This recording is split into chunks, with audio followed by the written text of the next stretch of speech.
Gita was surprised to return home. Every day she felt like running away from home in the midday sun. She imagined herself as a goddess from a Greek myth. Gita liked the girl very much, but for some unknown reason, Robert did not. Of course, Robert did not like anyone without himself being excluded. So much is happening in this house, yet Robert has made several important calls with his hand. Gita did not have the opportunity to talk about the girl's condition. Seeing Gita standing far away, Rose kept running towards her like a child. Seeing Rose running, Gita smiled and raised her two hands to hold the house in front of her, just as a mother raises her hand to hold her child in her arms.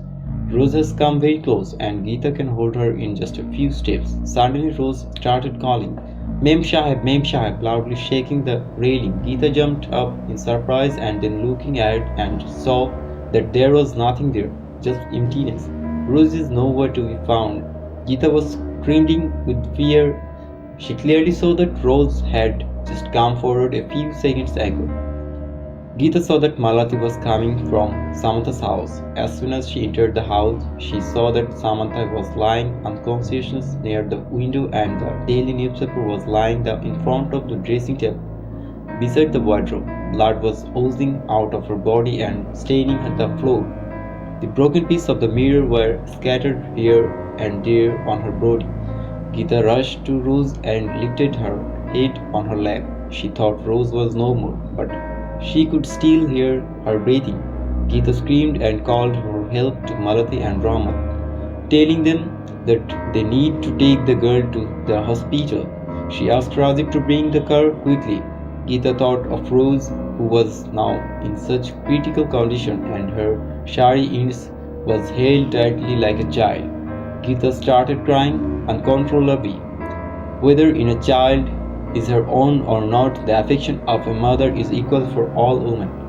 Everyone joined together and quickly took the girl in a car and rushed to the hospital. Samantha and Rose have been admitted to a small hospital far away from their village. Samantha's body is weak, but doesn't have any major health problem other than. However, Rose's condition is worrying. Her body has lost a lot of blood.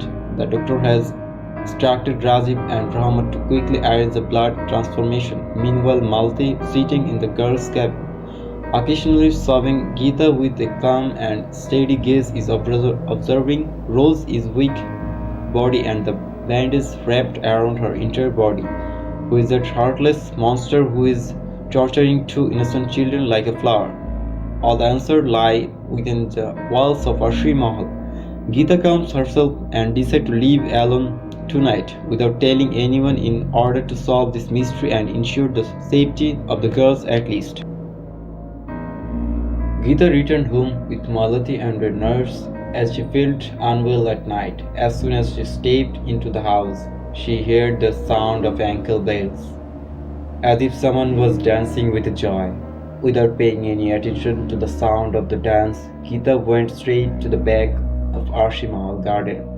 There was a room with a locked door, and Gita didn't know where the key was. However, she felt an attraction to what might be inside the room, but she didn't dare to enter nevertheless.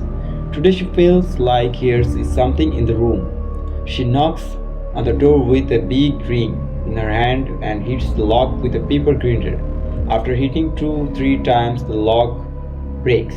Gita opened the lock and pushed the door open with a jerk, making the dusty door panel creak and squeak as they moved in both directions. The door had not been opened for many days, and the hinges made a loud noise as they swung back and forth. Gita entered the room holding a hairpin in her hand. Then she started turning off the switch one by one, almost breaking the switchboard. At the on-point, light bulb into the room flicked and went out. Gita looked up and saw that the model light bulb was flickering on the top of her head, meaning that someone had been moving around in this room secretly.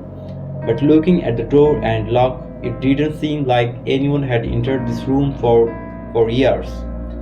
Thinking about all these things, Gita continued to look around the room. There was no special item for papers in the room. There is only one chair and table in the corner, and the look old-fashioned. It seems like they are from 2000 years ago. There is also a bookshelf, but it looks relatively new and organized. Gita is curious and goes closer to bookshelf.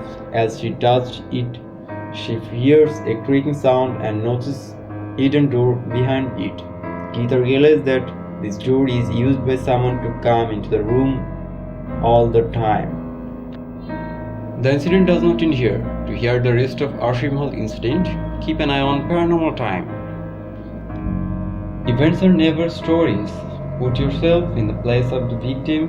What if something like this happened to you? Stay healthy, stay tuned. See you in the next episode. Good night.